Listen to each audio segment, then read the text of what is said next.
Yang ketiga dan keempat, ini penting. Ini bisa jenengan ceritakan ke istri jenengan.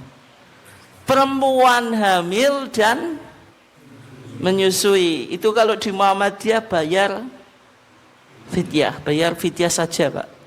Tidak qadha, tidak juga qadha dan fidyah. Tapi kalau dalam mazhab Syafi'i, Pak, nanti jenengan dengar kalau mendengarkan ceramah Ramadan atau apalah yang di radio pasti mereka bilang dalam mazhab Syafi'i, wanita hamil dan menyusui itu dilihat dulu. Dia tidak berpuasanya takut pada siapa? Dirinya atau anaknya atau bayinya. Kalau hanya takut pada dirinya, qadha.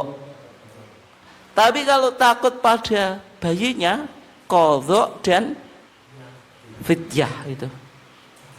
Misalnya kalau hamil takut bayinya keguguran. Kalau menyusui takut apa, Pak? Air susunya berkurang gitu. Yang semacam itu qadha plus fidyah, Pak. Tapi kalau takut pada dirinya saja qadha. Karena dia takut pada bayinya juga tidak cukup qadha tapi plus fidyah. Sebagaimana, Pak, jenengan di bulan Ramadan jalan di tepi Bengawan, sungai, ada orang yang mau tenggelam. Yang jenengan lakukan apa? Ini yang bisa nglangi, Pak, nih gak iso yo gak usah nyemplung wae dadi golekan. Yang jenengan lakukan apa? Menolong, Pak. Akhirnya apa? Menyelam. Batal atau enggak? Batal atau enggak, Pak? Tidak. Nyelam batal atau enggak? Kenapa tidak, Pak? Nyelam. Nyelam itu menyelam itu ngelangi, Pak. Batal atau enggak posone? Kenapa tidak, Pak? Enggak ngombe ya? Nak ngokop batal nih, gak ngokop batal. Tapi masalahnya lubang yang ada di jenengan berapa? Lubang hidung, lubang mulut, lubang kuping. Bisa terjaga atau enggak nak jenengan berenang? Bisa terjaga atau enggak? Yakin itu? Ini, Pak, menjaga lubang telinga, lubang hidung, lubang mulut. Bisa atau enggak? Enggak sengaja kemasukan, Pak. Aduh.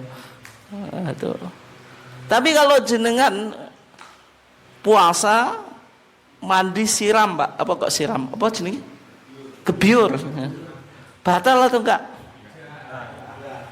Tidak. Terus kalau berenang batal, kalau gebyur enggak batal, Pak. Apa bedanya? Bedanya apa?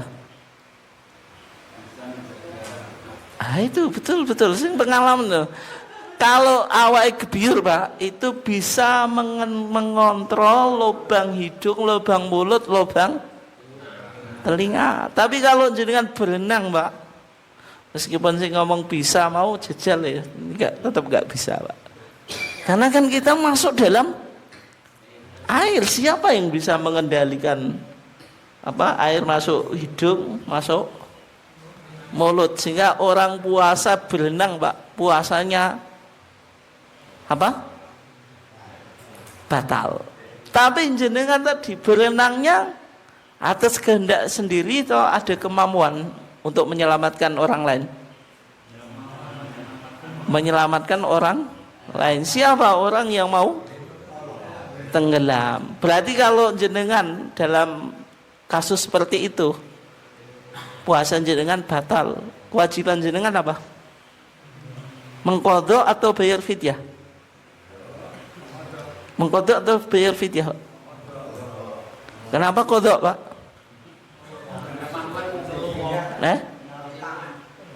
Karena puasa jenengan apa?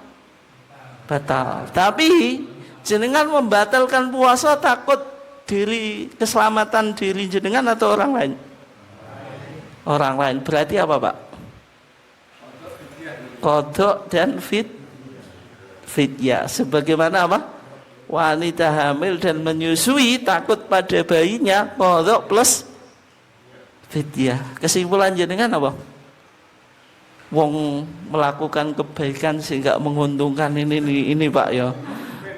Capek-capek menyelamatkan orang lain. Kenapa Pak? Qadha plus itu dalam mazhab Syafi'i seperti itu Pak. Logikanya apa Pak?